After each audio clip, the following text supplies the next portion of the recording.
देशाशी जिथं माणूस माणसाशी बसत नाही, त्याच्या सावलीलाही स्पर्श करत नाही, जिथं पाणी पिण्याचाही हक्क जन्मावर जातीवर अवलंबून असतो आणि जर कोणी ही मर्यादा ओलांडण्याचा प्रयत्न केला तर शिक्षा म्हणजे सामाजिक बहिष्कार नाही तर अंगावर रॉकेल ओतून जाळण्यासारखं होतं.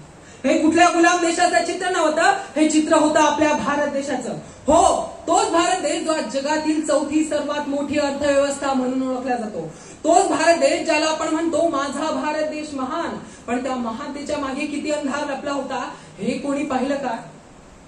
या देशात हजारो वर्षापासून चालत आलेल्या अंधश्रद्धा, जातीभेद आणि सामाजिक विषमतेनं माणुसकीचा अक्षरशः घडा घोटला होता. एक सामान्य माणूस ना देवाच्या मंदिरात जाऊ शकायचा, ना शाळेत बसून शिकू शकायचा. त्याचा जन्म जणू पाप आणि त्याचं संपूर्ण आयुष्य म्हणजे शिक्षा. त्या काळात त्या अंधारात कोणीतरी दिवा झाला. कोणीतरी असं झालं ज्याने स्वतःचा संघर्ष, समाजाची वेदना आणि व्यथा वेटिंग फॉर अ बीजा या ग्रंथात उतरवल्या. पण त्या ग्रंथात केवळ स्वतःच्या कथा नव्हत्या, त्यात होत्या भारतातील कोट्यावधी वंचितांच्या व्यथा. आणि त्या व्यथांना, त्या वेदनांना त्यांनी दिला एक आवाज, एक नेतृत्व आणि एक संविधान. आणि त्यांच्यामुळेच माझ्यासारखा एक सामान्य मुलगा या विचार मंचावर उभा राहून बोलू शकतो. म्हणून प्रथमतः विश्वरत्न बोधिसत्व डॉक्टर बाबासाहेब आंबेडकर यांना विनम्र अभिवादन करतो. भारतीय उपखंडात हजारो वर्षापासून चालत आलेल्या धार्मिक, आर्थिक आणि सामाजिक विषमतेच्या अंधारातून बाहेर काढून राष्ट्र या संकल्पनेचा जर कोणी प्रकाश दाखवला असेल तर ते म्हणजे डॉक्टर बाबासाहेब आंबेडकर. मी प्रथमतः आणि अंतिमतः भारतीय आणि भारतीयच राहील असं म्हणत ज्या महापुरुषानं भगवे, हिरवे, पिवळे, निळे अशा सगळ्या झेंड्यांना बाजूला सारत तिरंग्याला सर्वोच्च स्थान दिलं ते युगपुरुष म्हणजे डॉक्टर बाबासाहेब आंबेडकर. नमस्कार, मी राजवीर कल्पना कैलास खरारे, जिल्हा जळगाव खानदेशाचं प्रतिनिधित्व करतो आणि विषय मांडतो भारत राष्ट्राची निर्मिती आणि डॉक्टर बाबासाहेब आंबेडकर. जाण वया दुर्बलांचे दुःख आणि वेदना, तेव त्या राहो सदा रंध्रातुनी संवेदना. धमन्यातील रुधिरास या खल भेदण्याची यास दे, सामर्थ्य या शब्दास आणि अर्थ या जगण्यास दे. सन्मार्ग आणि संमती लागो सदा सत्संगती, नीती ना हो भ्रष्ट कधी आले जरी संकटे किती. आलेल्या प्रत्येक संकटाला सोन्याची किनार असते हे ज्यांनी ओळखलं ते परिवर्तनधारा साहित्य कला मंच आणि त्याचे उपाध्यक्ष माननीय प्रवीण वानखेडे साहेब यांना प्रथमतः विनम्र अभिवादन करतो आणि त्यांच्या कार्याला वंदन करतो. आज आपल्या भारत देशाला स्वतंत्र व्हायला 75 वर्षे झाली. आपल्या भारत देशाच्या निर्मितीत सर्वात महत्वाचं जर कुणाचं योगदान असेल तर ते डॉक्टर बाबासाहेब आंबेडकर आहेत. इतिहास अनेकांच्या संशोधनाचा विषय आहे. इतिहास अनेकांच्या स्वाभिमानाचा विषय आहे. इतिहास अनेकांच्या अभिमानाचा विषय आहे. इतिहास अनेकांच्या ध्येयांचा विषय आहे. इतिहास अनेकांच्या वेडांचा विषय आहे. इतिहास हा ध्येय वेड्यांचा आशय आहे आणि ध्येय वेडेच इतिहास घडवतात हा सर्वात महत्वाचा इतिहास आहे. आणि असंच ध्येय होतं डॉक्टर बाबासाहेब आंबेडकरांचं. एक असा भारत घडवणं, एक असा राष्ट्र घडवणं जिथे स्वातंत्र्य, समता, बंधुता, न्याय आणि धर्मनिरपेक्षता हे केवळ शब्द नसतील तर प्रत्येकाच्या आयुष्याचा श्वास असतील.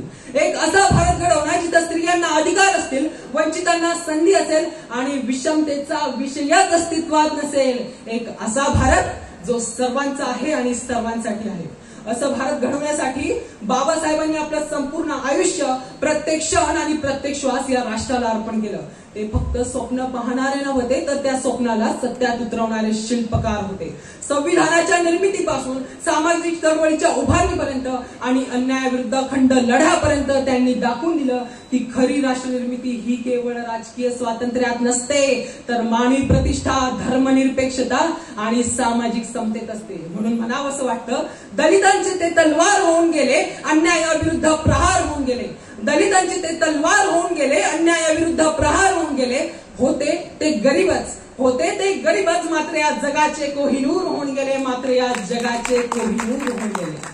भारत राष्ट्राच्या निर्मितीत बाबासाहेबांनी महाडच्या 14 तळ्यापासून जिथे त्यांनी शतकानुशतकाच्या गुलामगिरीच्या बेड्यात ओढत 14 तळ्याचा पहिला पाण्याचा घोट स्वाभिमानाचा बनवला.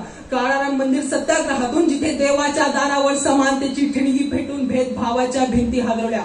1930 मध्ये स्वातंत्र्याचा खरा अर्थ फक्त ब्रिटिशांच्या गुलामगिरीच्या बेड्या तोडणं नव्हे तर सामाजिक गुलामगिरीच्या बेड्याही छिन्न विछिन्न करणे आहे असं घणाघातीपणे जगाला सांगितलं. पुणे कराराच्या वेळी दलितांच्या राजकीय स्वातंत्र्यासाठी अखंड निर्धाराने लढले. संविधान सभेत भारत राष्ट्राच्या पायाभरणीत स्वातंत्र्य, समता, बंधुता आणि न्याय यांचा अमर श्वास होता. म्हणून म्हणावं असं वाटतं, कोई चिल्ला कर चला गया, कोई चीख कर चला गया, कोई चिल्ला कर चला गया, कोई चीख कर चला गया। एक बच्चा स्कूल के बाहर बैठकर इस देश की तकदीर लिख कर चला गया, इस देश की तकदीर लिख कर चला गया। ज्या भारत देशात बाबासाहेबांसारखे महान विद्वान झाले, ज्या भारत देशात बाबासाहेबांसारखे कायदे तज्ञ प्रकांड पंडित झाले, त्याच भारत देशाला आज नैतिक व सामाजिक मूल्यांच्या घसरगुंडीचा काळ बघावा लागतो। देशाचं आरोग्य ज्यांच्या हातात अबाधित असतं ते डॉक्टरांसाठी असणाऱ्या परीक्षेचा पेपर आदल्या दिवशीच लबाडांच्या हातात पडतो। देशाच्या बौद्धिक विकासाची धुरा ज्यांच्या खांद्यावर असते ती प्राध्यापकांसाठी असणाऱ्या परीक्षेचा पेपर 1 लाखात फुटतो। बनारस विद्यापीठात आफताबला केवळ जातीने मुस्लिम आहे म्हणून संस्कृत शिकवता येत नाही। आपल्या भारताचं तर जाऊ द्या, आपल्या महाराष्ट्रातच 2025च्या पहिल्या 5 महिन्यात स्त्रियांवर 3506 बलात्काराचे गुन्हे दाखल होतात। तेव्हा असं वाटतं की आपल्या राज्याला माझी लाडकी बहिणीपेक्षा माझी सुरक्षित बहीण ही योजना जास्त गरजेची आहे। SSC परीक्षेच्या स्कॅममुळे जेव्हा शिक्षक आणि विद्यार्थी आंदोलन करतात तेव्हा त्यांच्यावर लाठीचार्ज होतो, तेव्हा म्हणावंसं वाटतं माझी सत्यशोधक बुद्धी कधी कधी पेटून उठते, गुलामगिरीच्या पुस्तकातून महात्मा फुलेंना भेटून येते। माझी राजमुद्रा सिंहाची अन लेखणी तलवार आहे, हा जातीचा सारीपाट नव्हे तर न्यायाचा एल्गार आहे। जोवर जीव आहे तोवर न्यायासाठीच लढेन म्हणतो आणि याचसाठी मी ते उठाव करेन म्हणतो, याचसाठी मी ते उठाव करेन म्हणतो। आज आपल्या देशाला गरज आहे बाबासाहेबांच्या विचारांची। बाबासाहेबांच्या विचारांची गरज आहे केवळ पुस्तकात, स्मारकात किंवा स्टॅच्यू मध्ये नाही, तर आपल्या विचारात, आपल्या मनात, आपल्या मेंदूत आणि आपल्या रक्तात। आज बाबासाहेबांचे विचार केवळ 14 एप्रिलला इन्स्टाच्या स्टोरीवर ठेवायला नको, तर ते आपल्या समाजाच्या बदलाच्या यंत्रणात ठेवायला हवे। आज परिवर्तनधारा साहित्य कला मंच यांनी मला इथे माझे विचार मांडण्याची संधी दिल्याबद्दल मी त्यांचे मनपूर्वक आभार मानतो। आणि शेवटी माझ्यामुळे कोणाचं भावना दुखावल्या गेल्या असतील तर मी सुद्धा खूप माफी मागतो आणि शेवटी कविवर्य दुष्यंत कुमार यांच्या ओळीने आपला निरोप देतो। हो रही है पीर पर्वत सी पिघलनी चाहिए, इस हिमालय से कोई गंगा निकलनी चाहिए। हर सड़क पर, हर गली में, हर नगर, हर गांव में हाथ लहराते हुए हर लाश चलनी चाहिए। सिर्फ हंगामा खड़ा करना मेरा मकसद नहीं, सिर्फ हंगामा खड़ा करना मेरा मकसद नहीं, मेरी कोशिश है कि ये सूरत बदलनी चाहिए। मेरे सीने में नहीं तेरे सीने में सही हो कहीं भी आग, बसे आग जलनी चाहिए, आग जलनी चाहिए, आग जलनी चाहिए। जय भीम, जय संविधान, जय भारत।